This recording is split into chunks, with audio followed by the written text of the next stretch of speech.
What up, roomies? Most people grow up thinking retirement is something you reach at 65.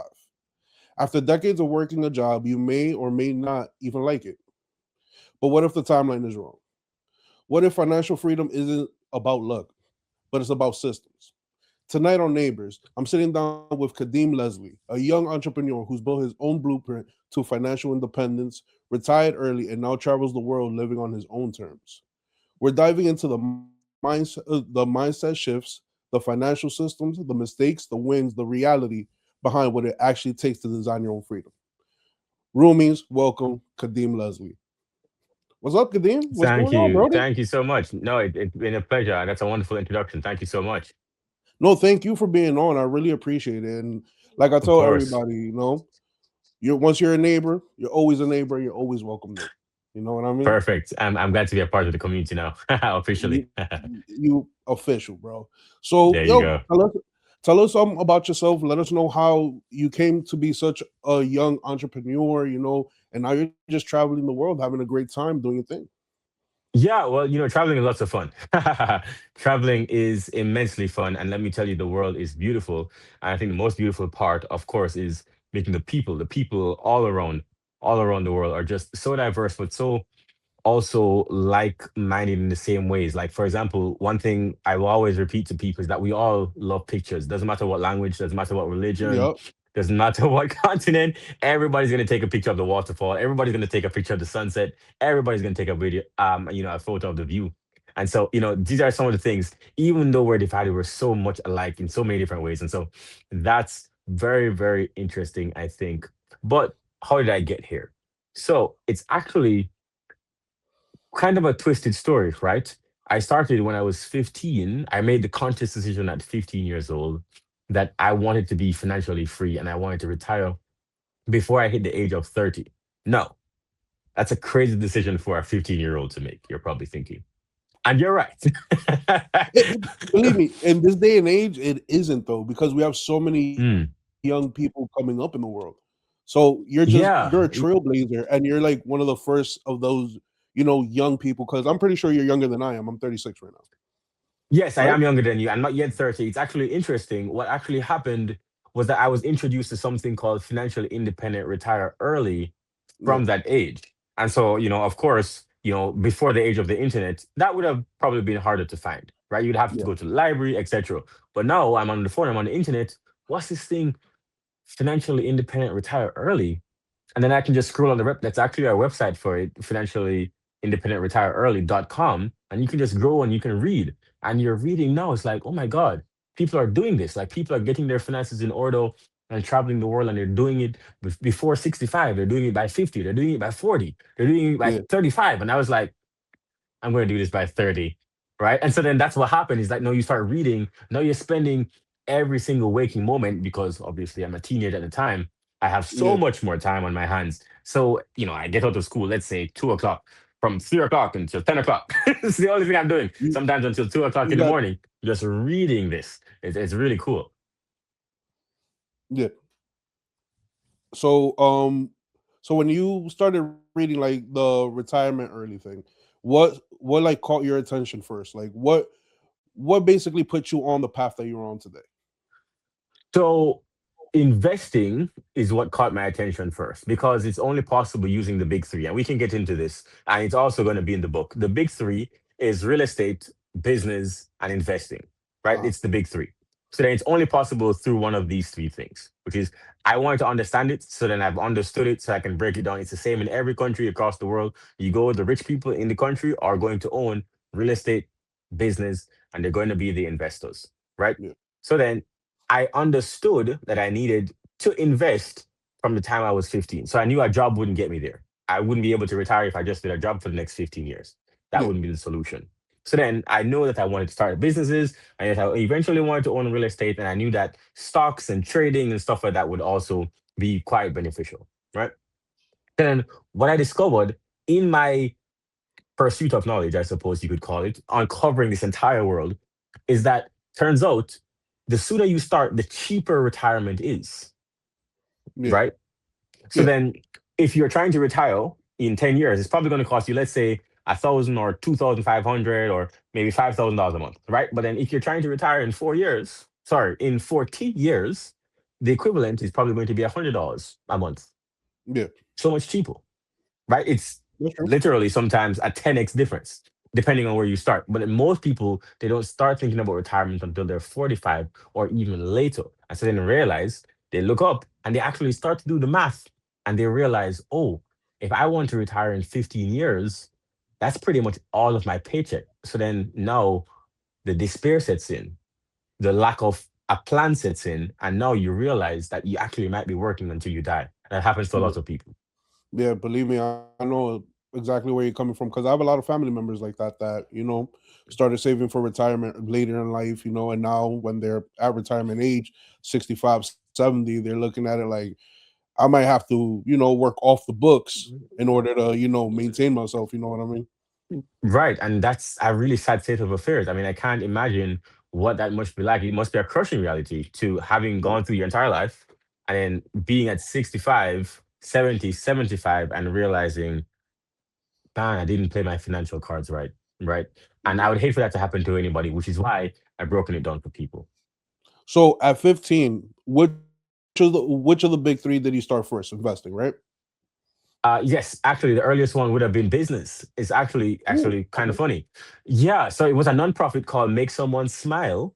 Right, I wasn't old enough for a stock trading account, so then even though I knew about it, I knew stock trading. I couldn't start until I was technically 18. Yeah. Right, but I did start business first. I actually sold candy in high school. That was actually pretty cool. But it was business first. My first ever venture was something called Make Someone Smile. There was one Christmas was I was asked, "Hey, what do you want for Christmas?" And instead of saying I want an Xbox or a PlayStation or a new bike, one Christmas I made a decision that, you know what, this year I want to give gift baskets away. I don't want anything. I'm good. I don't have much.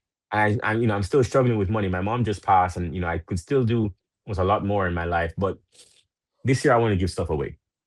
And so Yeah. then that would have been maybe November around my birthday, and then within the next 2 weeks, maybe it was asked before my birthday, obviously. And so then between those next 2 months or so before Christmas, we put together this entire campaign. It was the first time I raised funds. It was the first time I was able to have people that worked for me. It was a first time I had to communicate an idea to a mass audience of people. It was the first time I had to do graphic design. It was the first time I had to organize an entire project, an event. So it wasn't just giving the gift baskets and going out, because I had to now get volunteers to come and give the gift baskets with me on Christmas Eve. So that was an entire thing. And I was leading that at 15 years old. So that would have been one of my first ventures, a nonprofit. How did you how did you feel when you like all right. So from the timeline of you, coming up with the idea to actually giving out the baskets, how did you feel when everything was all said and done on your first venture?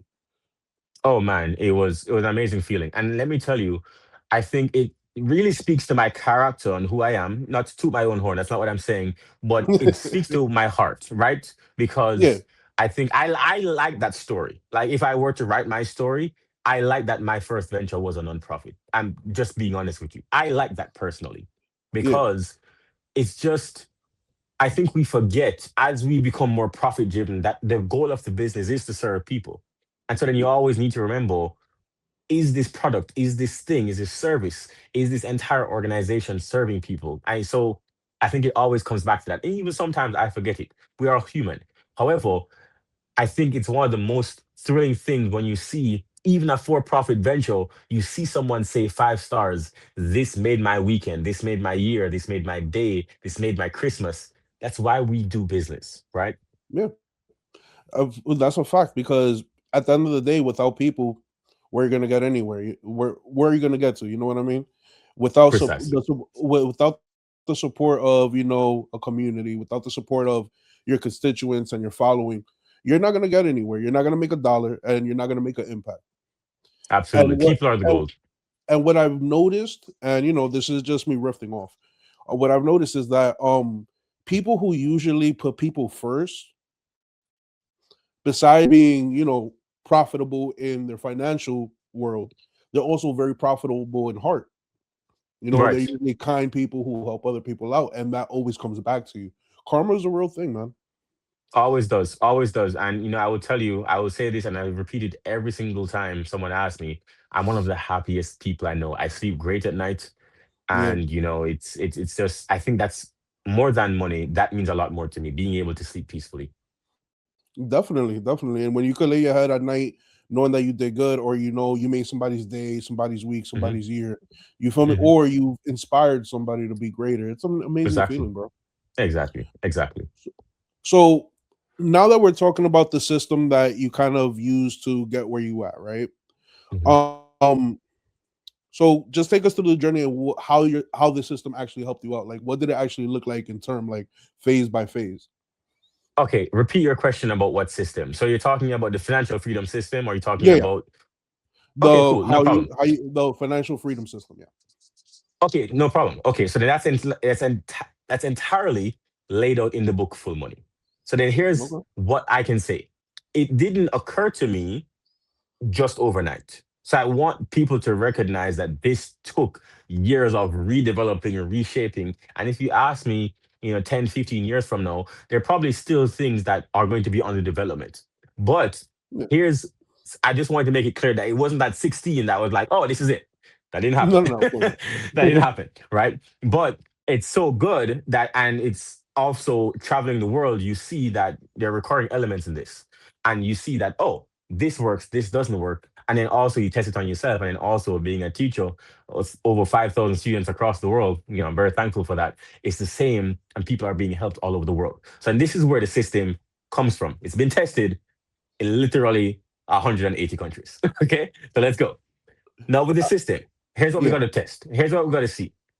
It's really the entire point of the book is broken down in this key specific formula. I'll say this. So the first thing that you need is income. Doesn't matter what your income is. Doesn't matter. This is the financial freedom system. You need income first. So then people will say, "Oh, is it fine if I'm a teacher?" Yes. Car wash? Yes. Barber? No problem. Podcast host? No problem. Yeah. NBA player? No problem. You need income because everything starts with income. Doesn't matter what your income is. In fact, if you have two or three jobs as a side hustle, no problem. You need income. I Yeah. started as a music teacher. That's where I started. You need income. Now, what most people do is that they take this and then they go and live off the lifestyle. Remember, there's four steps. That's only two. So you have income, and then you use that, and then you go to Bahamas, or you buy a car, and you buy a purse, and you buy your friends gifts. That's a mistake. Rich Okay. don't do that. Financial independence doesn't help. That doesn't help financial independence. What actually needs to happen is that you have income, then you put all of that money into your first asset. Now, in the book, it talks about asset plus debt. That depends on you and whether you want to take on debt. Obviously, there's an entire breakdown on debt. However, it's income, then assets next. Okay. Not lifestyle, income, then assets next. Once you have income, then you have your first asset. So this asset could be a business, a great business. So you have car wash, you have vending machine. Many people don't know this, but Warren Buffett's first business was a pinball machine, Yeah. just selling gum, candy, easy, right? Easy. Could be a car rental business, could be a YouTube channel, doesn't matter, right? So you have some type of business that's earning you money, cash flow, right? So you have real estate business, that's their asset. Okay. So you have income, put all of your money into growing this asset. Once you have income coming in from this asset, you might be thinking that you go live on this money. No, you put all of that money into an investment. So that investment could be stocks, could be real estate, could be another business, doesn't matter. Income from your asset goes into your investments. The reason Okay. why it's different is because this is being funded by your income, but your investments are being funded by your assets. Asset. Okay. I got you. And then after you get your investments done, then you live on only the income from your investments. Why? Because your assets are still making money, which means what happens month after month? You are going to be getting richer because your investments are still going, your assets are still going up. You're Yeah. living on only your investments. And if you want, you still have income coming in from your active daily duties. Or you could just leave your job, which is what I did. I feel you on that, and that's a great system. Like a lot of people, especially like where I come from. I'm from New York City, you Mhm. know, and I grew up in a neighborhood, isn't the best neighborhood in the city, you know, but a lot of people are very undereducated on their financial, Mhm. on financials and how to treat money and how to, go about growing their money. So this is Oh, actually absolutely. perfect for most people of any age to like kind of like zero in and kind of figure out not the exact path, but like kind of like a stepping stone of how to do things. You know what I mean? Absolutely. I mean, South Orange, New Jersey. That's my home, right? So then New York, New Jersey, we're very close. Hey, Let me say this. Let me say this. There's a lot of business opportunities in New York and around New Jersey. And what I will say is that this book is not, it's 400 pages in the book.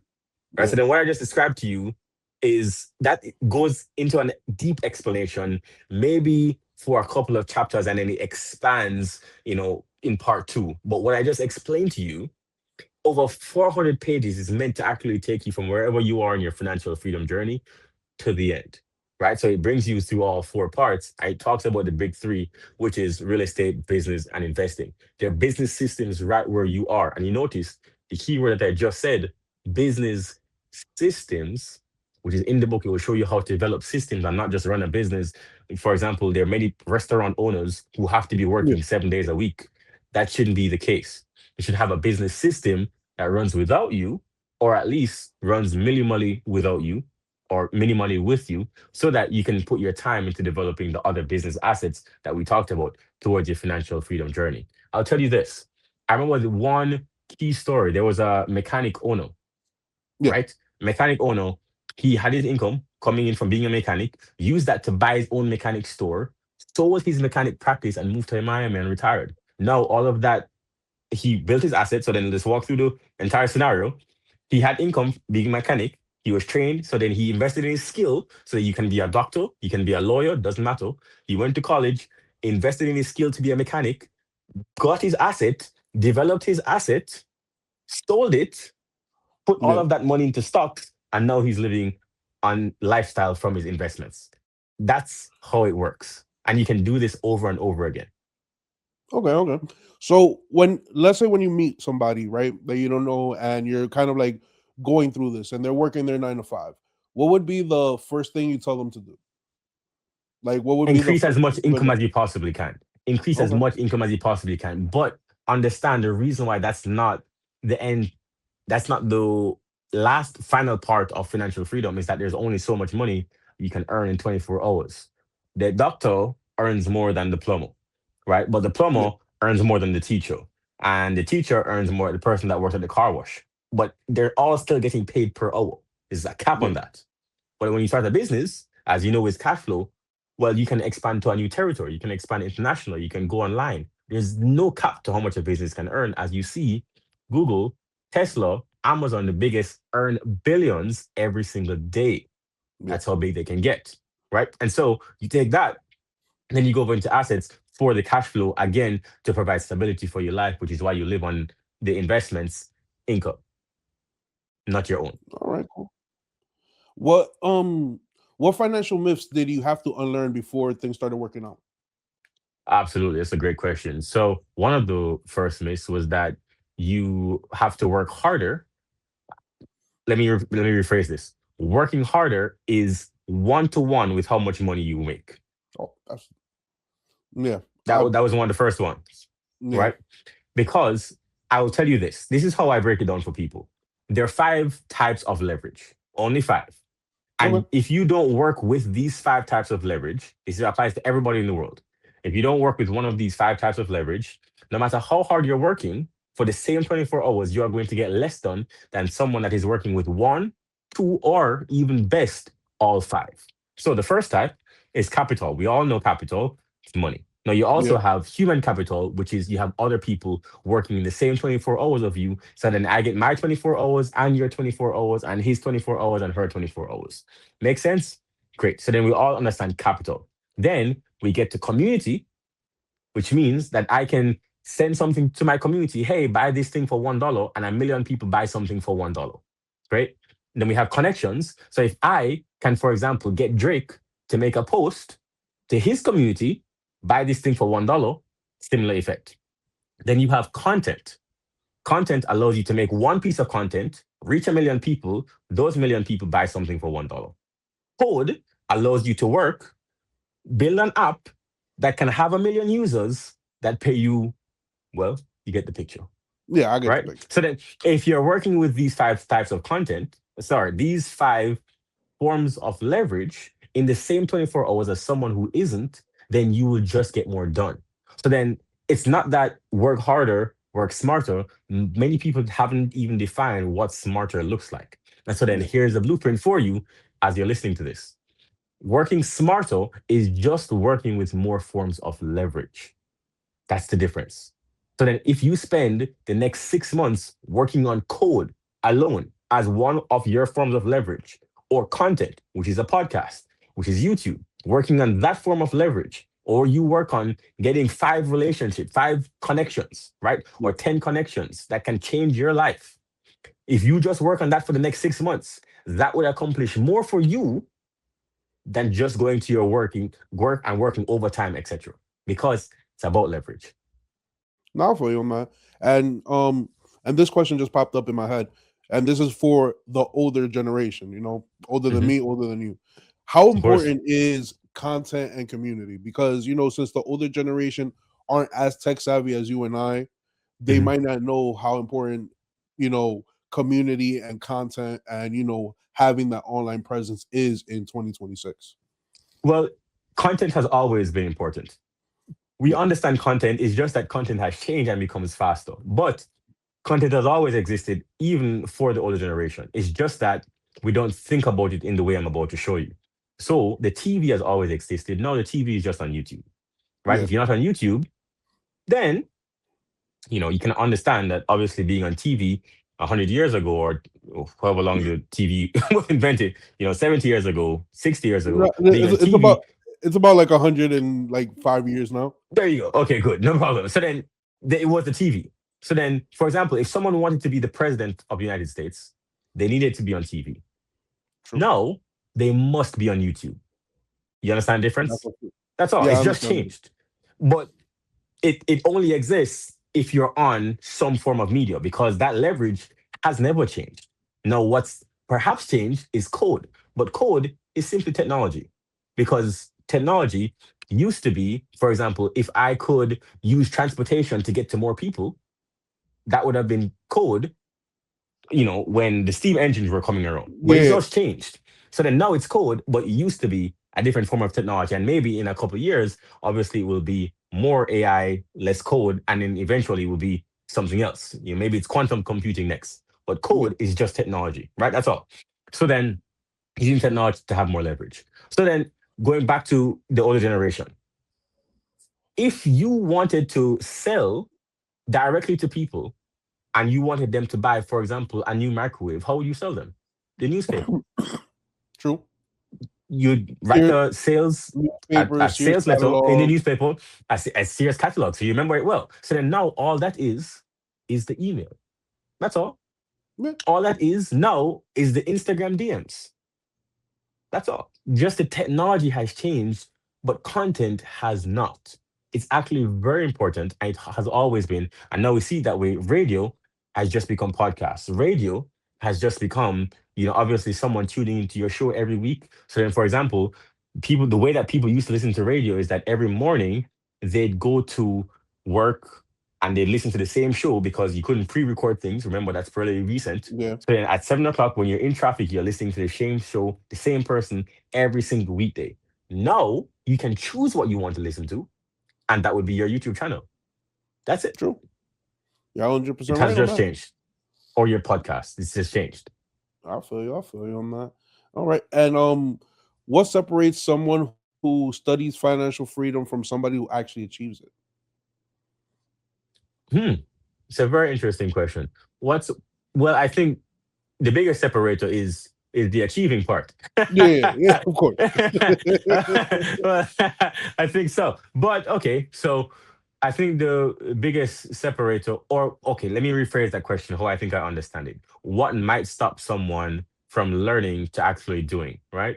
I think that just May- answered it, which is maybe I'll give you a short story, right? Maybe mhm, this will better clarify it, right? I sure. have a friend. I'm not gonna mention his name.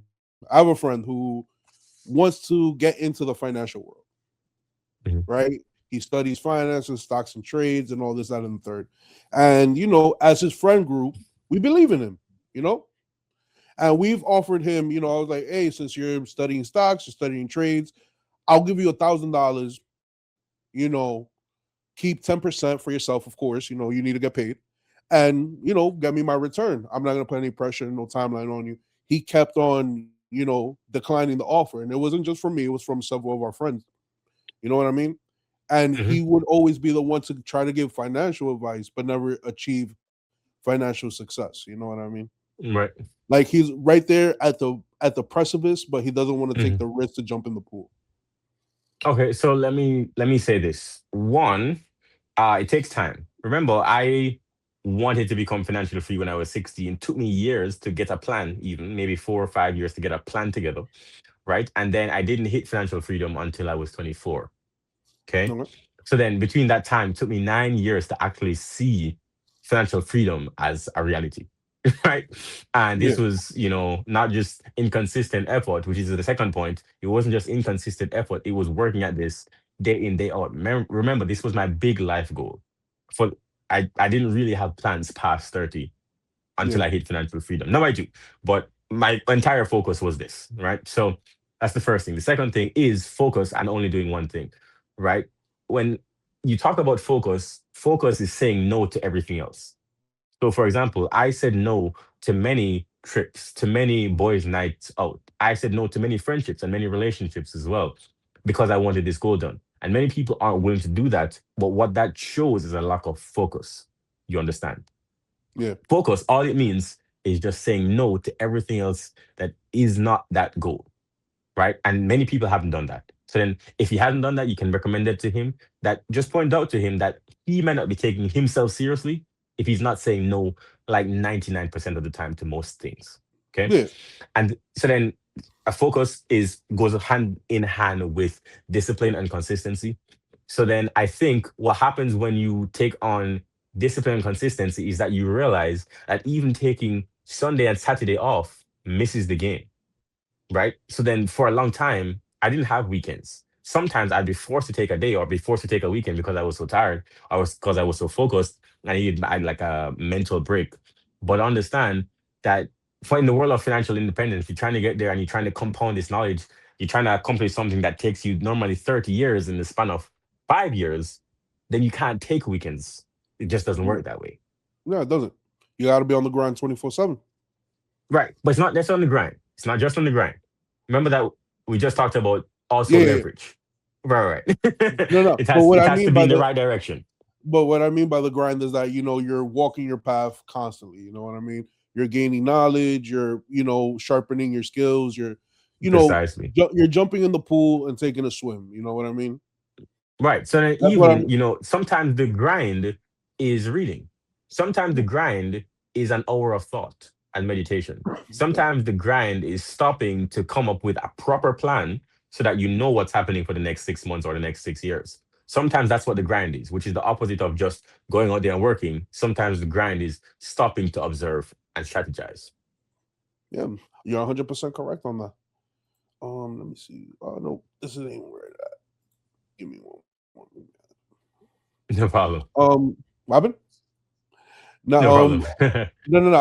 I was scrolling through my notes. Um, all right. So before you achieved financial freedom, how did like your when? All right. b- Let me phrase this better. When you were 15, right,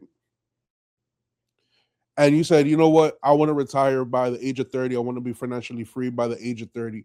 How did your identity change at that point?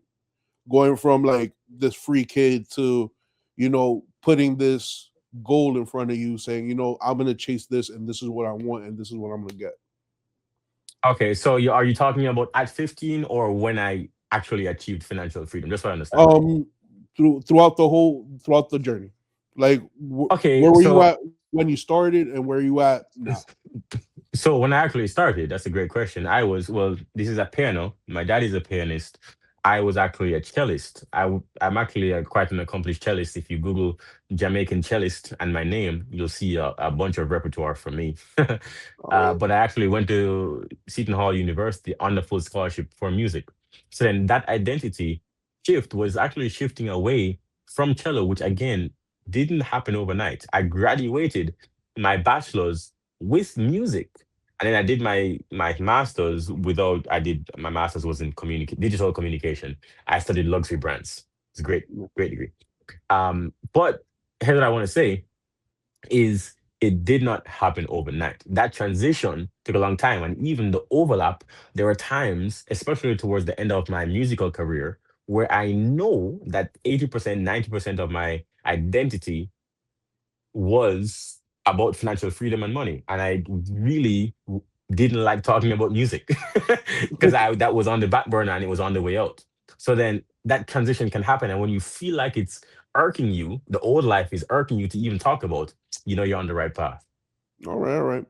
And this is just me asking, when you were going through your transitions and developing yourself, did you ever Mhm. like pick up the cello and like play and just like zone out, and that would help you like you know come up with ideas or like help you make decisions, because music could be therapeutic at times as well.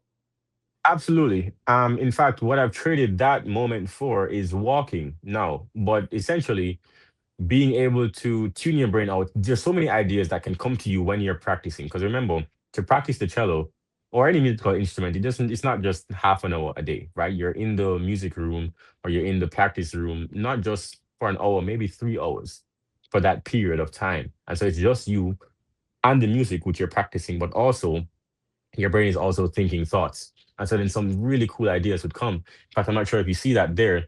That was actually a poster that we did. You might want to zoom in. It's fine. All right, I see it. I'll let the person zoom in. They'll stop and screenshot and zoom in.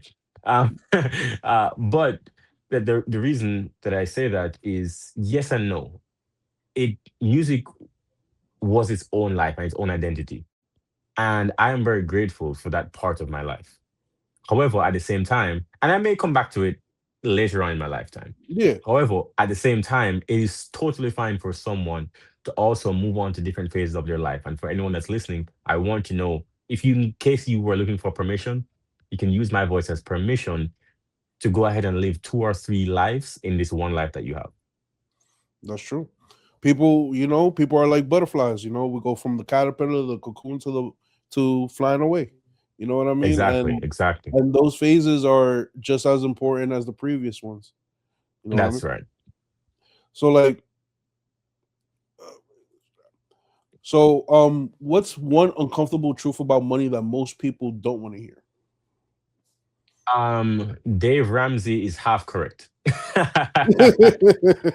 Dave Ramsey is half correct. I think what many people don't realize about Dave Ramsey is he has a lot of data and it sounds very convincing. However, other rich people disagree with Dave Ramsey and quite a lot of them. So then you don't need to listen to me because I know people will say, hey, who are you? Dave Ramsey is a billionaire, whatever. Yeah, okay, fine. Don't listen to me. Listen to other rich people saying that Dave Ramsey is wrong. That's the first thing. But then what happens? That's the part of him that you disagree with, right? Is that he has the data and he will say, "Well, most people, that doesn't work, and he would never take on debt." I get that. However, on the other side of it is that debt built America. True. The building that you're in right now was bought with debt. Most of That's true. America is debt. Now, debt produced one of the greatest countries that ever existed through debt. And debt is also one of the forms of leverage that we talked about earlier. Now, why do I say all of this? Most people are not trained to manage debt correctly. And if you're not, and you can't do the proper calculations, you shouldn't use debt because there's a lot that you have to go through to understand what debt really means. Most people do not know the risks of debt. That's where he's right. On the other hand, there are a lot of smart people, entrepreneurs, business owners who understand it and do really well with it and can do amazing things in their lifetime with debt. They understand the law, they understand taxes, they understand risk and reward ratios, they understand all of these things. Now, what I would say is that I would never use debt to trade stocks, but things like real estate, using debt to acquire real estate makes so much sense. Using debt to scale a business that already works makes a lot of sense. For example, if Facebook didn't use that, then Facebook would have been overtaken by any other social media platform. But True. because Facebook was able to get there and raise money and spread very quickly, they were able to take the market very quickly. In that instance, you can understand why that makes sense. Because without that, they would have moved too slowly and someone would have taken their game. Okay, okay. So basically, that could propel you or derail you, depending on how you Absolutely. use, depending on how you use it and how you understand it yourself. Absolutely. That was always meant to be used for business and investing. It was never meant to buy purses and shoes and take people on vacation. No, Never. I feel you on that. Oh snap. What what habits do you build that most people underestimate? What? Sorry, one more time. What habits did you build that most people underestimated that led to your success? Having a to-do list every single day. Okay, and And break that down. that has been one of the best habits, right? So then before you go to your bed, just in your calendar, or you can find it on a physical to-do list. In fact, I do this multiple ways. I would sometimes have a sticky note. So I'll switch up depending on how serious things are going. My sticky note is my most serious because I can only write 5 things on the sticky note. And so I Yeah, have it in my pocket all day.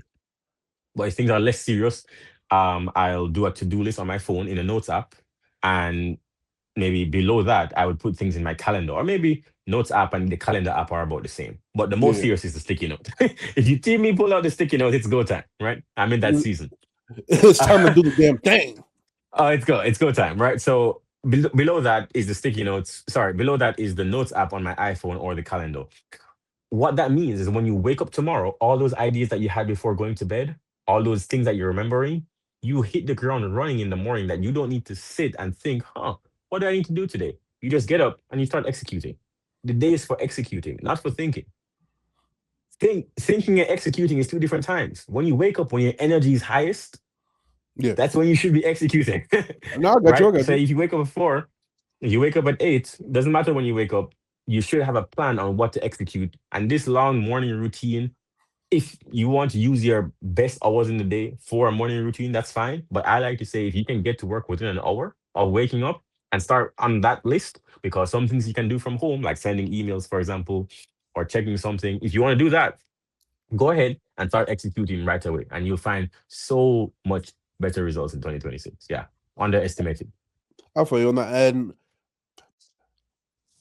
just from your personal journey, what keeps you motivated? What keeps you like going? Like, some people get burnt out very easily. How do you avoid burnout?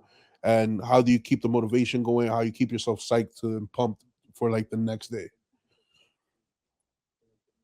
Well, motivation, I think, is a part of life, isn't it? Yeah, of course. Sorry. Well, what I want to say, no, I think I said that wrong. I think I said motivation. That was the wrong word. I meant to say burnout. Yeah. Burnout is a normal part of life. We are human, we're not robots.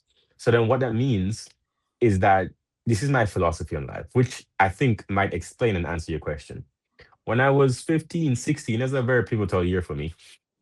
I discovered something called full. Now, I want to say discovered because it came to me like a flash of an idea, right? And full became my mantra for how I live my life. And full has 3 meanings. The first definition of full is we are multidimensional creatures. We're not just here for money. We're not just here to work. We're here as physical people. Means you should take care of your body. We're also spiritual, right? We're also emotional. We are also social people. Don't just be alone by yourself in your house, right? Don't do that.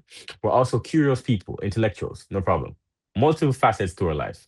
The second definition, given that we are multifaceted individuals, it also means that we should try to maximize all of these areas of our life, which means that it's not good enough for you to be a great fit jock, but then be absolutely broke, True. sleeping in your mom's couch. It's not good. But it also doesn't mean you should be a rich guy with a Lambo and be a complete asshole, right? But it also doesn't mean, even if you're nice and you have a Lambo, right, doesn't mean then if someone steps on your shoes, you start crying. It's not good. Right. And also, if, to the best of your ability, if you're not healthy, how can you enjoy all of these things? So I say all of these to say that you should be maximizing as much as possible your mind, maximizing your body, and maximizing your impact in the world. So that's the second definition. The third definition is maximizing your life as a whole, which means that every year should be your best year, which means that you'll get to 88 and 87 would be the best year that you've ever lived. Otherwise, there are people out there who will get to 88 and they'll be still talking about that touchdown that they threw in college. Oh, you remember that touchdown, bro?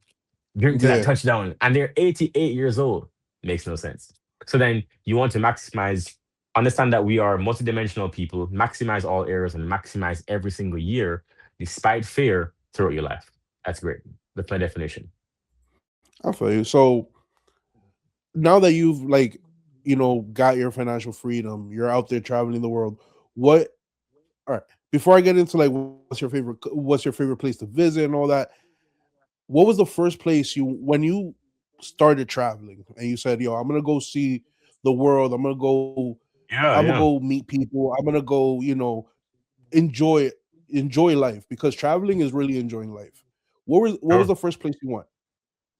Yeah, it was actually that was actually a great question because I remember sitting down in the library of my university. Remember, I hit financial freedom. Most people didn't know this, but I hit financial freedom in college. So it Yeah. was actually quite transformative. And so then I was sitting down there and I said to myself, I can actually probably start traveling soon, right? Now, I started traveling before I hit financial freedom, but I knew that I was on the way. I saw what was happening behind the scenes. And so I'm sitting there in the library and I said, hey, if you guys could go anywhere in America, where do you guys go? People said, California, Miami, Hawaii. Love to go to these places. And I said, you know what?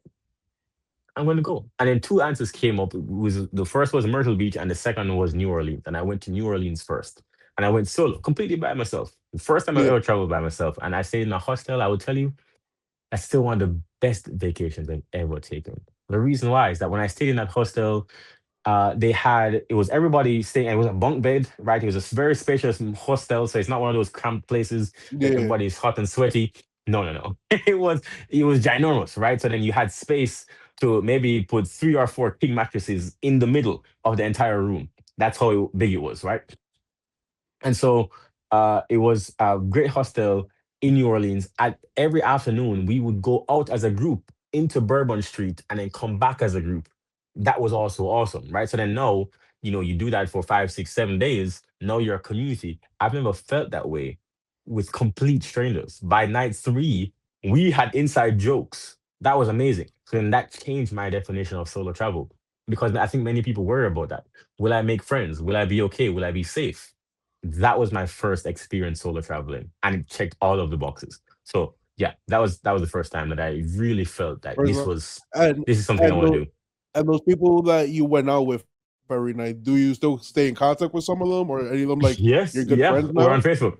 We're on Nice. Facebook. We're not great friends, but we are on Facebook. Yeah, I see the updates. That somebody's in this country, that person is in this country, and they're still doing great things. Yeah. That's what's up. That's what's up. It's always good for when you meet people, you stay in contact with them and all that. Oh yeah. Oh So, yeah. so what's actually one of your favorite places to go? My favorite place, my favorite city is Buenos Aires. Okay. To this day, Buenos Aires has been my top city. The most interesting place I've ever been to is Huacachino in Peru. So Ooh, Huacachino in Peru is it's sand everywhere. So then to even get to this town, you're passing sand and you're thinking, this is the middle of nowhere. And yeah, then just as you think there's some more sand around the corner, you make a turn and it's an oasis in the middle of the sand. A beautiful oasis. It's just water, this one place in the middle of just a mountain of sand. So then there's sand all around, like maybe, I don't know, 200 feet in the air all around the oasis. And then it breaks, and then there's a road, and that's what you see when you enter. And it's maybe only three streets in this town or four streets. There's no stoplight. It's in the middle of nowhere. It's called yeah. Wakachina. It's in the mountains, and it's just beautiful, which means that you can go up because it's surrounded by the sand mountains. You can go up and the sand dunes, and you can look down at the entire oasis, and you can see it's truly an incredible place. Just one of a kind. That's dope. That's dope. Have you ever been traveling and you just come across, a breathtaking scene that you're there like, wow, like this is what life is? Yes, in fact, I remember the exact moment. It happened to me precisely once. Yeah, yeah, precisely once. In fact, I say it in jest. I'm very thankful for my life. I think my life is amazing. And so I do have those moments quite often. But there's one moment in particular, my friend, where it's okay. So at this moment, and this is maybe what caused it, my phone this was in Brazil. It was a private island in Brazil. It's only 2,000 of us on the island. So you can imagine, one, it's expensive and there's not that many people. That's one. Yeah. You have to pay to stay on this island every day. So every day that you're there, it costs you money. And my phone ends up in the water and I have no phone. It's an island. I have no phone. Oh So shit. I can't get a phone until I leave the island. So then now I have a camera. I'm walking around taking pictures with a with a Panasonic G7. This should be an ad for Panasonic. Like, we got you if your iPhone Panasonic. fails. There you go. But then, so then we're in this island. We're overlooking a fort and we're dancing salsa at 1 o'clock in the morning, and it's a fort. There's stars up there, and people are dancing salsa. And my friends that I've made over the past week, they've been helping me out because I have no phone now. Remember, so now I'm so much more in the moment. I'm making friends, and I'm from Jamaica, so then they're making jokes about that. And I'm looking around. I separate from the group in a second. I'm looking up at the stars, and I'm looking at my friends dancing over there, and they're having a great time. I was like, wow, this is a moment, man. This is it. We're in Brazil in the middle of the Atlantic Ocean, and I have no phone, and we're dancing salsa with complete strangers. Yeah. Wow. Yeah, that was incredible. Incredible moment Yeah. for me. So yeah. That's dope, man. That's really dope. Has traveling made you more ambitious, or has traveling like motivated you to like do more business wise? It's yes and no. You get to a point, I think, for most people, where more money is less meaningful, right? I know people have this affinity, which is let me talk about something as a side note.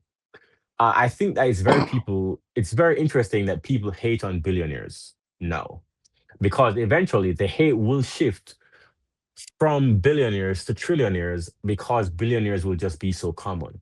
Yeah. Because remember, we used to hate millionaires, but now a millionaire is so common, right? 1 in 11 or 1 in 13 or 1 in 17 Americans are millionaires. So then no, there's so much, and people have millionaires as just being aspirational. But I remember a time where we didn't like millionaires. The That's same true. world, right? Same. That's a fact. That's a big fact. Yeah. So then now it will become a point, and this is again, there was a time where we had a first millionaire, and everybody hated that person, which is True. Bill Gates was the first billionaire, and we will have a first trillionaire, and everybody will hate that person, right? And then if you're poor, you will not be a millionaire. You will just be earning six figures.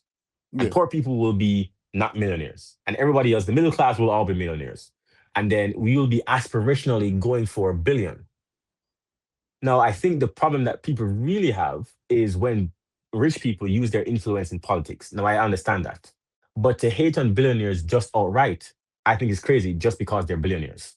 Because there are good billionaires, Yeah. because they do good things with their money.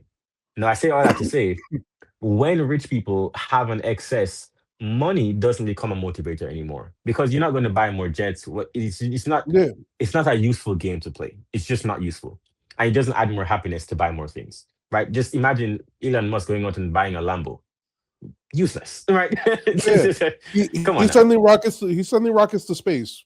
Right, it is useless to go and Yeah. buy a Yeah. Rolls Royce. To show a Rolls Royce on Instagram, that's useless.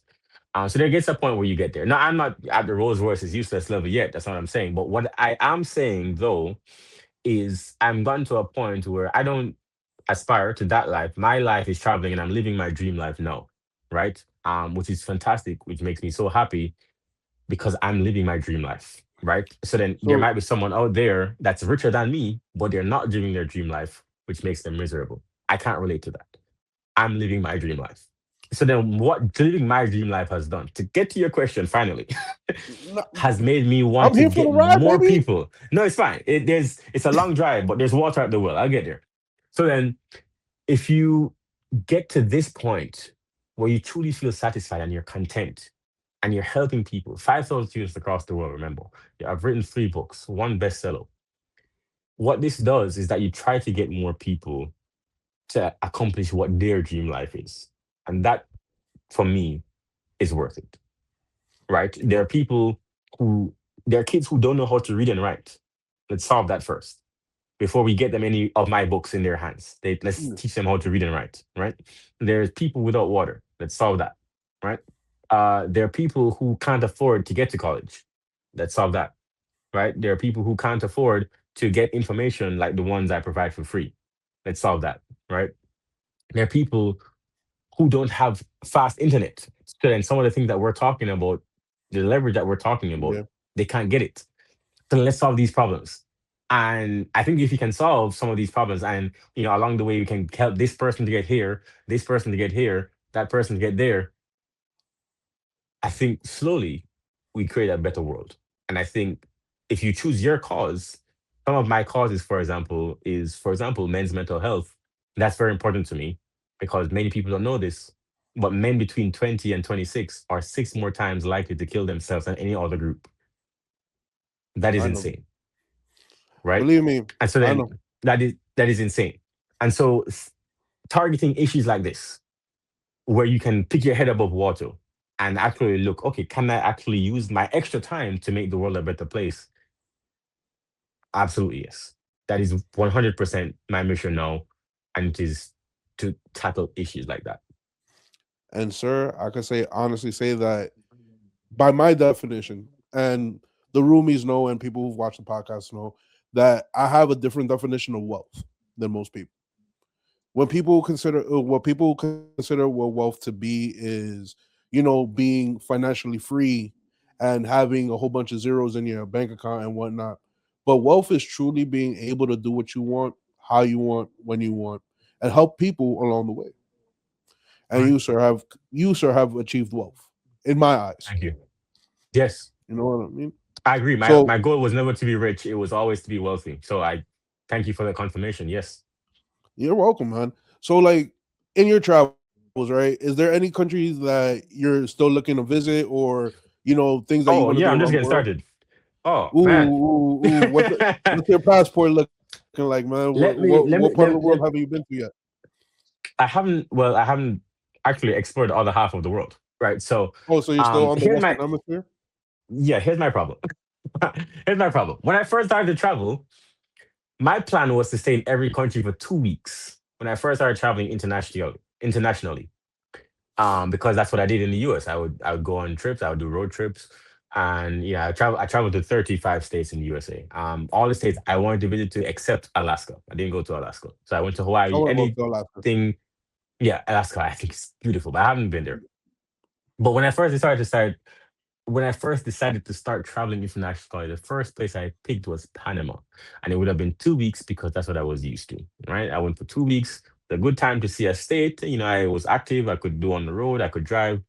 Like Texas was hard to do in 2 weeks because Texas is big. However, um, seeing, you know, seeing where could I have seen in 2 weeks? Well, like Hawaii for 2 weeks.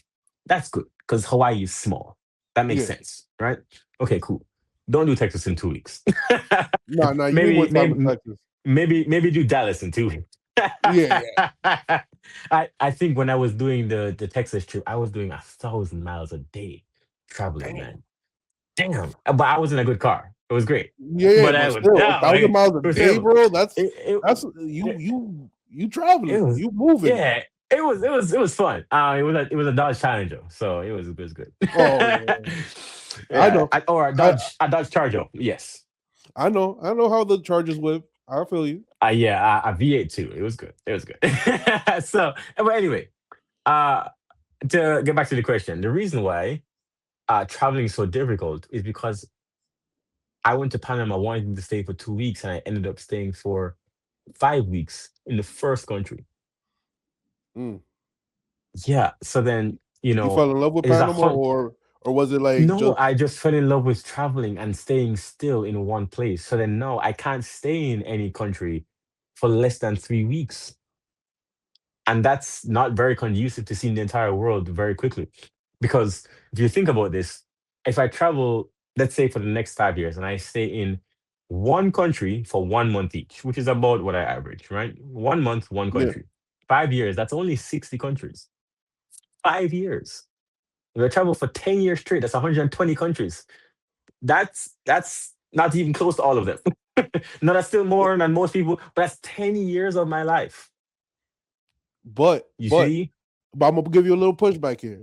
It might be Mhm. 10 years of your life, but in those 10 years, you've seen and experienced about 100x what the average person has. You know what I mean? I agree. And I'm very thankful for that. But let me also say that just like how I transitioned away from music at the beginning, I don't want to travel like this forever.